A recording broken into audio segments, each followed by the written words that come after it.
Santai dulu. Kita ngopi sambil baca berita hari ini. Ada berita apa sih hari ini?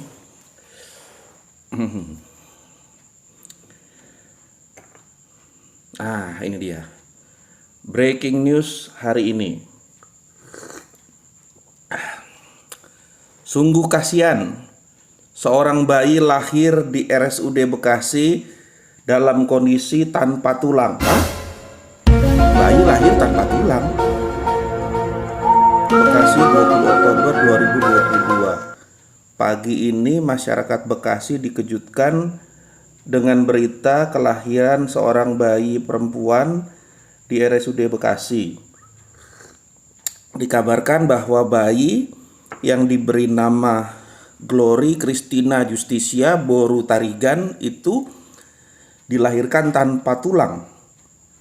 Setelah diselidiki lebih lanjut oleh redaksi koran Palmarum, ternyata bayi tersebut lahir tanpa tulang dikarenakan tulangnya sedang narik angkot jurusan Bekasi Timur Pondok Ungu. Aduh, berita macam apa ini?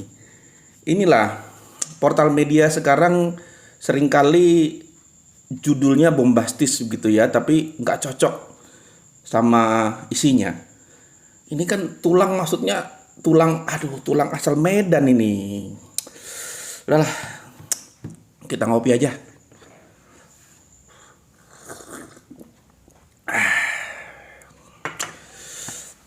Tapi ngomong-ngomong soal tulang ya, teman-teman, saya nggak bisa bayangkan kalau benar-benar ada orang lahir tanpa tulang. Kenapa begitu? Sebab tulang itu kan penting sekali buat tubuh manusia. Tulang itu yang membuat tubuh kita bisa tegak berdiri. Tulang itu yang memberi bentuk tubuh kita. Tulang itu juga tempat melekatnya daging atau otot dan organ-organ tubuh yang lain. Apa jadinya manusia tanpa tulang ya? Barangkali nggak bisa hidup manusia seperti itu.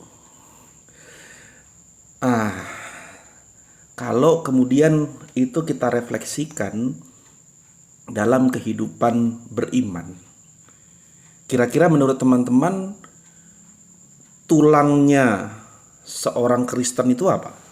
Ini bukan tulang asal Medan ya, tapi kehidupan Kristen itu tulangnya apa sih? Menurut teman-teman apa? Kayaknya kalau menurut saya, tulangnya kehidupan orang Kristen adalah ajaran yang sehat. Karena dengan ajaran yang sehat, ini sama seperti tulang. Dengan ajaran yang sehat, seorang Kristen bisa berdiri tegak dalam hidupnya. Dengan ajaran yang sehat, ajaran itulah yang membentuk seperti apa kehidupan beriman orang itu.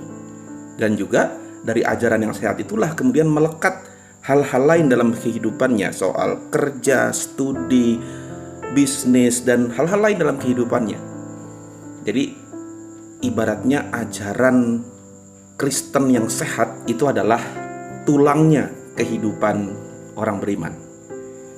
Nah, bagaimana kita bisa tahu bahwa tulang kehidupan beriman kita atau ajaran yang kita imani itu ajaran yang sehat? Yang pertama, ini menurut saya ya, nanti teman-teman bisa urun rembuk juga, tulis di bagian komen ya. Kalau menurut saya, ajaran yang sehat itu yang pertama adalah ajaran yang sesuai dengan apa yang diajarkan oleh Tuhan Yesus. Saya mau mengambil contoh misalnya. Banyak orang Kristen meyakini bahwa suami adalah imam di dalam keluarga. Kelihatannya ajarannya bagus ya, kelihatannya ajarannya oke. Tapi apakah betul Yesus pernah mengajarkan seperti itu? Atau apakah Alkitab pernah mengajarkan yang seperti itu? Bukankah suami adalah imam itu sebenarnya adalah ajaran agama lain, bukan ajaran kekristenan. Nah, jadi sekali lagi, cara mengecek apakah ajaran itu sehat atau tidak, yang pertama adalah apakah ajaran itu sesuai dengan apa yang Yesus ajarkan sebagaimana dicatat di dalam Alkitab. Yang kedua teman-teman, ajaran yang sehat itu adalah ajaran yang sesuai dengan prinsip utama dalam kitab suci. Apa prinsip utama dalam kitab suci? Yaitu kasih. Kasihilah Tuhan Allahmu dengan segenap hatimu dan dengan segenap jiwamu dan segenap hatimu dan kekuatanmu, dan kasihilah sesamamu manusia seperti dirimu sendiri. Prinsip inilah yang paling utama dari ajaran yang sehat. Kalau ada ajaran yang malah mendiskriminasi sesama, kalau ada ajaran yang malah mengkotak-kotakan sesama, kalau ada ajaran yang malah menyingkirkan sesama, itu berarti ajaran yang tidak sehat karena tidak sesuai dengan prinsip kasih. Nah, mungkin teman-teman punya pendapat lain, apalagi tandanya ajaran yang sehat itu.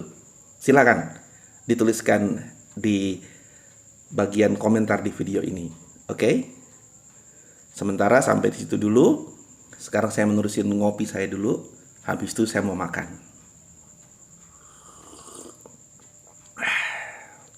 Mah, malam ini lauknya apa?